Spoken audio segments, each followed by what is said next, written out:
YouTube पे आप लोगों को पीवाईक्यूज के तो बहुत सारे लेक्चर मिल जाएंगे, लेकिन गोट पीवाईक्यूज यानी greatest of all time PYQs का कोई लेक्चर नहीं मिलेगा।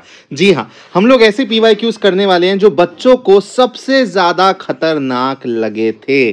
खतरनाक से मतलब क्या है मेरा कि जब ये एग्जाम में आए थे तो बेटा ये कंपैरेटिवली न्यू थे, तो बहुत से बच्चों ने ऐसे क्वेश्चंस प्रैक्टिस नहीं करे थे। अब नए क्वेश्चन जब एग्जाम में दिखे तो ऑब्वियसली क्या अप्रोच लगेगी वो सोचने में टाइम लगता है, तो उसके हिसाब से बच्चों के फीडबैक के हिसाब से ये क्वेश्चन जब आए थे तो उनको मुश्किल लगे थे। देखते हैं ये क्वेश्चन कौन से हैं। सबसे पहला क्वेश्चन आप लोग के सामने ये रहा। फिगर में दिया हुआ है 3 circles each of radius this are drawn in such a way that each of them touches the other to find the area enclosed between these 3 circles. मतलब बेटा हम लोगों को ना ये वाला एरिया फाइंड आउट करके बताना है। तो यहां पर ना आप लोगों को एक बहुत प्यारी सी चीज करनी पड़ेगी। मैं पेन चेंज कर लेता हूं एक बारी। यहां पर ना आप लोगों को ऐसे ना बेटा इन तीनों के सेंटर्स को ज्वाइन करना पड़ेगा। पहले आप लोग बोलोगे सर ऐसा क्यों किया है? बेटा ये करने से देखो, ये भी आर है, ये भी आर है, ये भी आर है, ये भी आर है, ये भी आर है, ये भी आर है। ये एक ट्रायंगल बन गया जो कि इक्विलेटरल ट्रायंगल है। क्या है? इक्विलेटरल ट्रायंगल है। अब इस इक्विलेटरल ट्रायंगल का एरिया क्या मैं फाइंड आउट कर सकता हूं?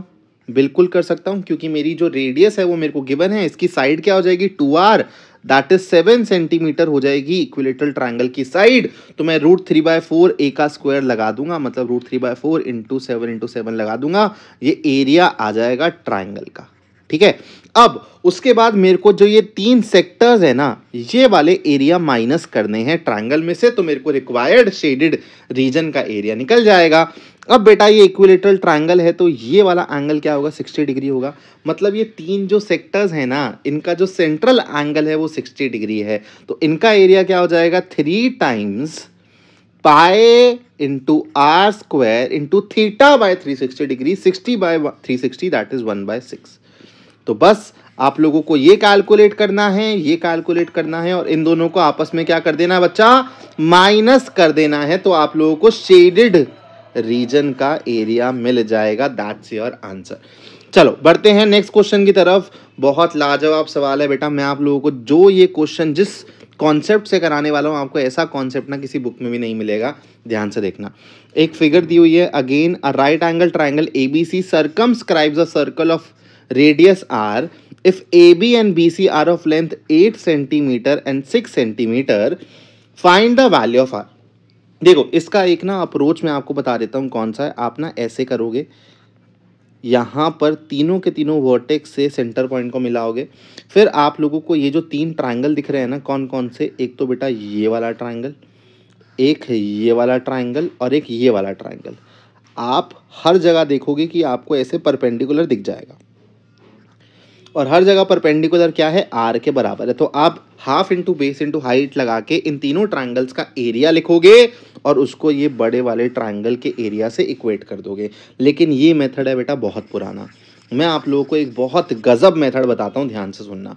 आप लोग मेरे को बताओ, अगर मैं यहाँ से परपेंडिकुलर ड्रॉप करूँ, यहाँ से परपेंडिकुलर ड्रॉप करूँ, ठीक है, इसको ABC हो गया ना, इसको मैं बोल देता हूँ D, इसको मैं बोल देता हूँ E, इसको मैं बोल देता हूँ F।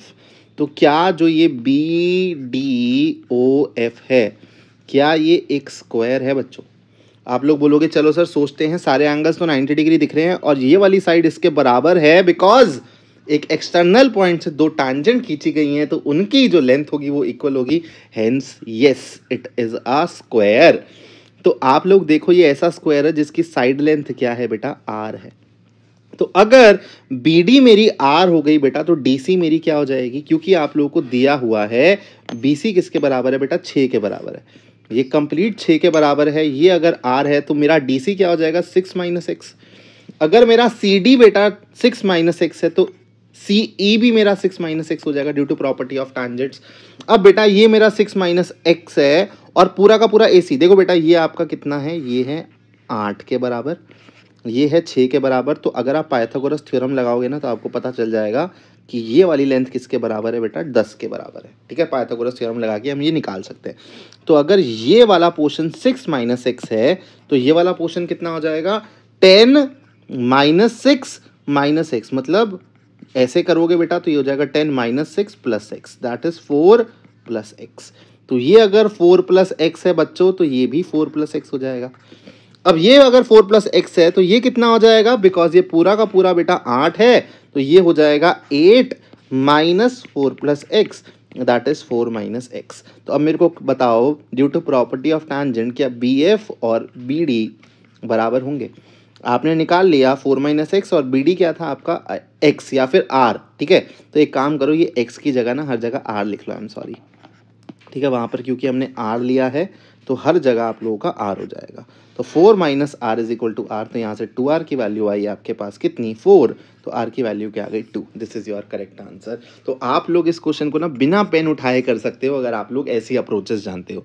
चलो बढ़ते हैं नेक्स्ट क्वेश्चन की तरफ। Solve the following quadratic equation for x. देखो बेटा ये क्वेश्चन ना जब मैं सॉल्व करवाऊंगा ना आपको बहुत ईजी लगेगा, लेकिन जब आप इस पर पहली इंस्टेंस डालोगे ना तो आपको लगेगा अरे सर ये कैसा क्वेश्चन दिख रहा है, बड़ा भयंकर सा दिख रहा है। ध्यान से देखना, 4x² plus 4bx minus a² plus b² is equal to 0। मैं बोलूँगा इसको देखो, इसको देखो और इसको देखो। क्या ये बेटा 2x का होल स्क्वायर है? आप लोग बोलोगे बिल्कुल है। क्या ये बेटा b का होल स्क्वायर है? आप लोग बोलोगे बिल्कुल है। क्या ये बेटा 2 इंटू 2x इंटू बी है? तो आप लोगों को दिख पा रहा है, अगर मैं इसको a बोल दूं और इसको मैं अगर x बोल दूं मान लो और इसको मैं y बोल दूं, तो क्या ये वाली टर्म 2xy है? तो मतलब ये और कुछ नहीं है, a प्लस बी का होल स्क्वायर वाली आइडेंटिटी बन रही है। तो अगर मैं यहाँ पर बच्चों ये सब चीज़ें रब कर दूं और इन तीनों टर्म्स को कंबाइन करके लिखना चाहूँ तो ये तीनों टर्म्स क्या बनेंगी 2x प्लस बी का होल स्क्वायर। और इसको मत भूलना, माइनस ए का स्क्वायर इज इक्वल टू 0। अब देखो समथिंग का स्क्वायर माइनस समथिंग का स्क्वायर इज इक्वल टू 0 है, तो फैक्टराइज कर दो। तो a plus b into a minus b, तो 2x प्लस बी एक बारी माइनस ए के साथ ले लो और फिर एक बारी 2x प्लस बी एक बारी प्लस ए के साथ ले लो इज इक्वल टू 0। तो यहाँ से देखो आपकी x की वैल्यू क्या आ जाएगी बेटा, अगर आप निकालना चाहोगे तो a माइनस बी बटा 2, ठीक है, a माइनस बी बटा 2, और यहाँ से आपकी x की वैल्यू क्या आएगी माइनस a प्लस बी बटा 2। तो ये आप लोगों का आंसर हो जाएगा। एक बारी चेक कर लेना कहीं कैलकुलेशन में कहीं पे मैंने एरर ना कर दिया हो, लेकिन आप लोगों को अप्रोच समझ आ गई और बेहद लाजवाब सवाल था। अगेन देखो बेटा, अगेन ये जब सवाल आया था ना तो बच्चों को सोचने में टाइम लगा था कि इस प्रॉब्लम को अप्रोच कैसे करें। O is the centre of the circle, बहुत खूबसूरत बात है, with AC is equal to 24, AB is equal to 7 centimetre, angle BOD is equal to 90 degree, find the area of the shaded region. तो सबसे पहले बताओ इसका तो आप निकाल सकते हो ना एरिया, क्या बोलोगे बेटा 90 डिग्री है तो पाई r²/4 हो जाएगा। सब कुछ गिवन है आप लोगों को, आप लोग बोलोगे सर रेडियस नहीं गिवन है कैसे निकालूं, तो मैं बोलूँगा बेटा देखो ये इस ट्रायंगल को देखो, आप लोगों को पता होना चाहिए कि ये आप लोगों का डायामीटर है। डायामीटर एंगल क्या सबटेंड करता है 90 डिग्री का एंगल सबटेंड करता है। तो ये जो है एट एंगल ए आप लोगों को 90 डिग्री बनता हुआ दिख रहा है। तो आप लोग क्या इसमें पाइथागोरस थ्योरम लगा के CB की लेंथ निकाल सकते हो। तो आप लोगों को पता होना चाहिए, मैंने बताया था 7, 24, 25 एक पाइथागोरियन ट्रिपलेट होता है। तो एक्चुअली BC किसके बराबर हो गया बेटा 25 के बराबर हो गया। तो रेडियस किसके बराबर हो गया 25/2 मतलब 12.5 के बराबर हो गया। तो ये लो रेडियस की वैल्यू मिल गई, डाल लोगे।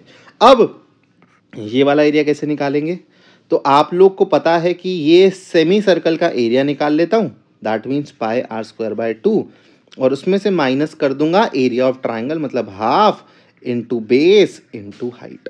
तो आप लोग ये निकालोगे और इन दोनों को ऐड कर दोगे तो आप लोगों को आंसर मिल जाएगा। चलो let's move on to the next problem. बहुत लाजवाब सवाल है। अगेन जब ये आया था ना प्रॉब्लम बेटा, बच्चों को हिला दिया था इस प्रॉब्लम ने, यहाँ तक कि टीचर्स तक को हिला दिया था इस प्रॉब्लम ने। If Sn denotes the sum of n terms of an AP whose common difference is D and the first term is A, find this। तो आप लोगों को ना यहाँ पर ना एक बात पता होनी चाहिए। मान लो आप लोगों की कोई n टर्म्स हैं, ठीक है, AP की।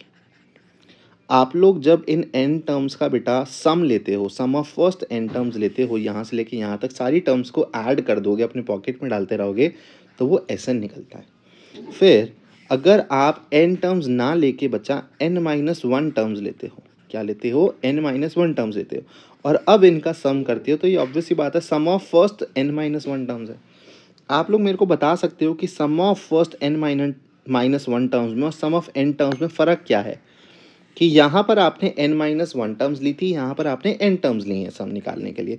तो एंड में एक इंसान छूट गया, क्या वो आपकी nth टर्म ही नहीं है? बताओ। दैट इज़, क्या वो आपका an ही नहीं है? तो आप लोग यहाँ से ना एक फॉर्मूला डिराइव कर सकते हो, that is sum of first n terms minus sum of first n minus one terms. मतलब अगर आप ये कैलकुलेट करते हो और ये कैलकुलेट करते हो और दोनों को माइनस करते हो तो आपको क्या मिलेगा? ये जो टर्म थी, जो यहाँ पर एक्स्ट्रा ऐड हुई हुई है एस एन निकालने के लिए, वो टर्म कौन सी है? nth term.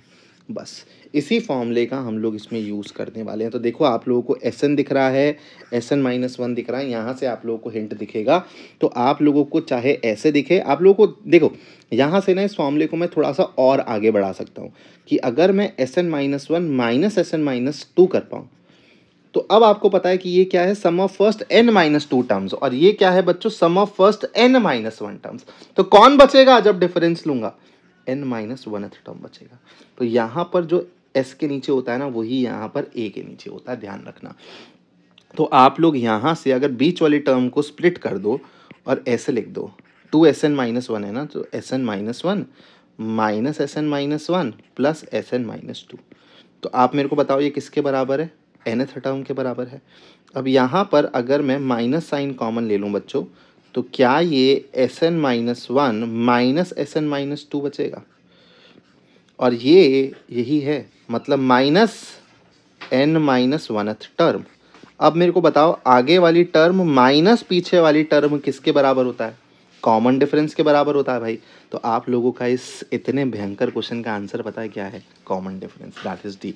This is a very very good question और आप लोगों को समझ आ गया होगा कि कैसे करना है। चलो चलते हैं नेक्स्ट क्वेश्चन की तरफ। बहुत लाजवाब सवाल है, बहुत उम्दा सवाल है, और बच्चों जब आप इसका सॉल्यूशन देखोगे ना बुक्स में या फिर किसी और टीचर्स के लेक्चर में, दो दो पेजेस का सॉल्यूशन मिलेगा। और वो सॉल्यूशन क्या होगा मैं वो भी बता देता हूँ। पता है कैसे करते हैं? सबसे पहले क्वेश्चन पढ़ लेते हैं। पी क्यू आप लोगों का कॉर्ड दिया हुआ है, लेंथ दिस का और रेडियस दिया हुआ है सर्कल का, टैंजेंट्स पी और क्यू पे बनाई गई हैं, find the length of T P. इसकी लेंथ हम लोग को निकालनी है, तो बेटा इसको हम लोग ना x मान लेते हैं। तो अब देखो यार, ये आपको 5 दिया हुआ है, ये क्या हो जाएगा बेटा आपका? बिकॉज कॉर्ड की लेंथ 8 है तो ये 4 हो जाएगा। तो आपका ये ओ आर किसके बराबर हो जाएगा? पाइथागोरस थ्योरम लगा के 3 के बराबर हो जाएगा। फिर हम लोग क्या करते हैं बेटा? आर टी को y मान लेते हैं। अब यहाँ पर हम लोग दो ट्राइंगल्स पकड़ के पाइथागोरस थ्योरम लगाएंगे, वहां से x और y में हमको दो इक्वेशंस मिल जाएंगी, दो अननोन होंगे, सॉल्व करना पड़ेगा, बहुत मेहनत लगेगी और वहां से x और y की दोनों की वैल्यू आ जाएंगी। लेकिन लेकिन लेकिन वही है ना, इसलिए बोल रहा हूँ ये चैनल इतना स्पेशल है। अगर आप मेरे को फॉलो करोगे ना तो आप लोगों की विजुअलाइजेशन बहुत बेटर हो जाएगी। इस क्वेश्चन को क्या आप लोग ट्रिग्नोमेट्री से फोड़ना चाहोगे? अभी मैं आप लोगों को ये क्वेश्चन ट्रिग्नोमेट्री से फोड़ के दिखाता हूँ, ठीक है? ये निकालना है, इसको एक्स मान लिया। मेरे को एक बात बताओ, अगर मैं ये वाला एंगल थीटा मान लूँ तो ये 90 डिग्री है बच्चों। ये वाला एंगल कितना हो जाएगा? 90 माइनस थीटा हो जाएगा क्या? अब ये वाला एंगल भी 90 डिग्री है क्योंकि टैंजेंट बन रही है वहाँ पर। तो ये वाला एंगल जो मैंने अभी मार्क किया है, क्या ये भी थीटा हो जाएगा? तो ओवरऑल मुद्दा सर क्या बताना चाह रहे हो? ओवरऑल मुद्दा मैं ये बताना चाह रहा हूँ कि अगर ये वाला एंगल थीटा है तो क्या ये वाला एंगल भी थीटा होगा? अब यहाँ पे ना आप लोगों को दो ट्रायंगल्स पकड़ने हैं। ये वाला ट्रायंगल, जल्दी से मेरे को इस वाले ट्रायंगल से साइन थीटा बता दो। तो आप लोग बोलोगे sir opposite side divided by hypotenuse. Opposite side की लेंथ क्या है बेटा? 4, that is 4 divided by x। ठीक है, अब मुझे इस वाले ट्रायंगल में से, इस वाले ट्रायंगल में से फटाफट से साइन थीटा बता दो। तो आप लोग बोलोगे अच्छा सर ये तो इस वाले ट्रायंगल में तो मेरे को तीनों की तीनों साइड्स पता है, तो इस वाले छोटू वाले ट्रायंगल से अगर मैं साइन थीटा निकालना चाहूँ तो अपोजिट साइड मतलब 3 डिवाइडेड बाय हाइपोटेन्यूज मतलब 5। तो बेटा देखो क्या ये दोनों इक्वेट कर सकते हो आप? 4/x इज इक्वल टू 3/5 हो जाएगा। तो क्या x की वैल्यू 20/3 आ गई? 2 लाइन में क्वेश्चन खत्म हो गया। और आप लोग बोलोगे सर ट्राइंगल्स के चैप्टर में ट्रिग्नोमेट्री लगा दी। बेटा एक्चुअली मैं यहाँ पर एक आपको बात बताना चाहूँगा, ये क्वेश्चन ना सिमिलैरिटी से भी कर सकते थे आप। यहाँ पे इस वाले ट्राइंगल में और ये बड़े वाले ट्राइंगल में सिमिलैरिटी है, वहाँ से भी आप कॉरस्पॉन्डिंग साइड्स का रेशियो निकाल के ये रिजल्ट निकाल सकते थे। तो एक्चुअली राइट एंगल ट्राइंगल के केस में जब सिमिलैरिटी देखते हैं ना, तो वहाँ पे सिमिलैरिटी से बेटर यूज़ होता है करना ट्रिग्नोमेट्री का। इस क्वेश्चन के थ्रू मैं आप लोगों को दिखाना चाहता हूँ कि इस चैनल में खास बात क्या है। चलो बढ़ते हैं नेक्स्ट क्वेश्चन की तरफ। Again a very lovely question. अब ये बहुत ज़्यादा कराया जा चुका है बच्चों को, तो बच्चों को ईजी लगता है, लेकिन दोबारा से हम लोग देख लेते हैं कैसे होना है। Sine A minus cos A plus one divided by sine A plus cos A minus one. Right hand side में क्या है बेटा, सेक और टैन है, तो इसको सेक और टैन में कन्वर्ट करने के लिए क्या करते हैं हम लोग, ऊपर नीचे किससे डिवाइड करते हैं बेटा, कॉस ए से डिवाइड कर देते हैं। ठीक है, तो जब हम लोग वैसा कर देंगे तो हमको क्या मिलेगा, tan A minus one plus sec A divided by tan A plus one minus sec A. अब देखो इसके बाद जो करना है ना वो है गेम। ठीक है, गेम क्या है, टैन ए प्लस एक ए और माइनस वन को मैंने कैसे लिख दिया बेटा, यूजिंग सेकेंड आइडेंटिटी मैंने लिख दिया सेक square A minus tan square ए, मतलब माइनस वन को नहीं, माइनस बाहर निकाल के वन को ये रिप्लेस किया है मैंने, divided by tan A plus one minus sec A. तो आप बेटा क्या करोगे, अब देखो यहाँ पर सेक ए प्लस टैन ए है, क्या यहाँ पर भी ए स्क्वायर माइनस बी स्क्वायर की वजह से ए plus b into a minus B दिख रहा है। तो अगर आप ऊपर से न्यूमरेटर में से सेक ए प्लस टैन ए कॉमन ले लेते हो बच्चों, तो अंदर क्या मिलेगा, ये पूरा का पूरा उठा लिया मतलब वन माइनस, यहाँ पे सेक ए प्लस टैन ए उठा लिया, बचा क्या, sec A minus tan A divided by one plus tan A minus sec A. अब मेरे को एक बात बताओ, न्यूमरेटर में जब आप ये सेकंड वाले ब्रैकेट को देख रहे हो तो क्या आप लोग वन माइनस सेक ए प्लस टैन ए देख पा रहे हो। अब इसको और डिनोमिनेटर को देखो, क्या ये दोनों की दोनों चीज़ें सेम हैं, क्या ये दोनों की दोनों चीज़ें सेम हैं, कट गई। इसलिए यहाँ पर ना एक्चुअली वन को मैंने ये रिप्लेस किया था ताकि हमारा न्यूमरेटर और डिनोमिनेटर में कैंसिलेशन हो जाए। अब बेटा देखो सेक ए प्लस टैन ए तक पहुँच चुके हो, यहाँ तक पहुँचना है तो कुछ भी नहीं करना दोस्त, ऊपर नीचे न्यूमरेटर डिनोमिनेटर में क्या मल्टीप्लाई कर दो, सेक A minus tan A multiply कर दो, तो आप लोगों का आंसर क्या आएगा बेटा, न्यूमरेटर बन जाएगा sec square A minus tan square A, that is one divided by sec A minus tan A. Question समाप्त। ठीक है, चलो let's move on to the next question. If the ratio of the sum of first n terms of two APs is this, then find the ratio of their ninth terms. तो बेटा देखो simple सी कहानी है, आप लोगों को दिया हुआ है दो एपीज हैं, ठीक है, जिनकी सम ऑफ फर्स्ट n टर्म्स का रेशियो ये है। तो अगर मैं बोल दूं मेरी पहली एपी का कॉमन डिफरेंस स्मॉल ए और स्मॉल डी था और दूसरी एपी का कॉमन डिफरेंस कैपिटल ए था और कैपिटल डी था, तो किसी को बुरा तो नहीं लगेगा। अब इसका sum of first n terms Sn क्या हो जाएगा बेटा, n by two small a plus n minus one into d. और अगर मैं इसके Sn की बात करूं तो इसका Sn में बेटा ऐसे लिख देता हूं, S डैश n किसके बराबर हो जाएगा, n by to capital A plus n minus one into capital D. ठीक है, अब आपको इन्हीं दोनों का रेशियो दिया हुआ है किसके बराबर बच्चों, 7n plus one divided bye 4n plus 27 के बराबर।